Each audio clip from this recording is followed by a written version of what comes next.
السلام علیکم ورحمۃ اللہ وبرکاتہ۔ اگر تمہیں ایک دوسرے کے اعمال کا پتہ چل جائے تو تم ایک دوسرے کو دفن بھی نہ کرو۔ اللہ نے تمہارے عیب چھپا رکھے ہیں، اس پر شکر ادا کرو۔ ایک ہندو نے حضرت علی علیہ السلام سے سوال کیا، ہندو مردے جلاتے ہیں جبکہ مسلمان مردے دفناتے ہیں کیوں؟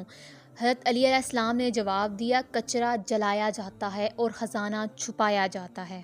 کسی سے اپنا موازنہ مت کیجیے، کم پہن لیجیے، سستا پہن لیجیے، سادہ کھائیں لیکن حلال کھائیں، کم میں نہیں حرام میں شرم کیجیے۔ زمانے کا شکوہ نہ کرو بلکہ خود کو بدلو، کیونکہ پاؤں کو گندگی سے بچانے کا طریقہ جوتا پہننا ہے، نہ کہ سارے شہر میں قالین بچھانا۔ دنیا والے زیادتی کریں تو مسکراتے ہوئے معاف کر دیا کرو۔ یوسف علیہ السلام کو تو بھائیوں نے کنویں میں پھینک دیا تھا، اللہ تعالیٰ نے انہیں بادشاہ بنا دیا۔ بے شک ہر مشکل کے بعد آسانی ہے۔ اللہ سے اس قدر قریب ہو جاؤ کہ تم دعا مانگو تو فرشتے آمین کہیں۔ امام علی علیہ السلام فرماتے ہیں، کسی کی مدد کرتے وقت اس کے چہرے کی جانب مت دیکھو، ہو سکتا ہے اس کی شرمندہ آنکھیں تمہارے دل میں غرور کا بیج بو دیں۔ صلح کے وقت پرانی باتیں نہ دہراؤ ورنہ صلح نہیں جنگ ہوگی۔ کامیابی کی پہلی سیڑھی کوشش ہے، کوشش سے غلطی، غلطی سے سبق، سبق سے تجربہ اور تجربے سے کامیابی حاصل ہوتی ہے۔ جن کو منزلوں کی فکر ہو وہ لذتیں دیکھ کر رکتے نہیں، اپنا سفر جاری رکھتے ہیں۔ نیند اور موت میں کیا فرق ہے؟ کسی نے کیا خوب جواب دیا ہے، نیند آدھی موت ہے اور موت مکمل نیند ہے۔ جیسے میرا رب چاہے وہ جس کو چاہے رنگ لگا دے، پر امید رہیں مایوسی گناہ ہے۔ جنہیں آپ کی تکلیف کا احساس نہ ہو، انہیں اپنی تکلیف کا احساس دلانے کی بھی تکلیف نہیں کرنی چاہیے۔ انسان کے ارد گرد ایسے بھی لوگ اپنوں کی شکل میں موجود ہوتے ہیں جو گلے لگا کر انسان کی جڑیں کاٹ دیتے ہیں۔ جھکی ہوئی گردن سے اگر موبائل فون میں اجنبی لوگوں سے رشتے جڑ سکتے ہیں تو حقیقی رشتوں کو نبھانے کے لیے ذرا سا جھک جانے میں کیا قباحت ہے۔ اگر آپ کو یہ ویڈیو اچھی لگی ہے تو ویڈیو کو لائک کریں اور چینل کو سبسکرائب کریں۔ اگر آپ یہ ویڈیو فیس بک پر دیکھ رہے ہیں تو ویڈیو کو لائک کریں اور پیج کو فالو کریں۔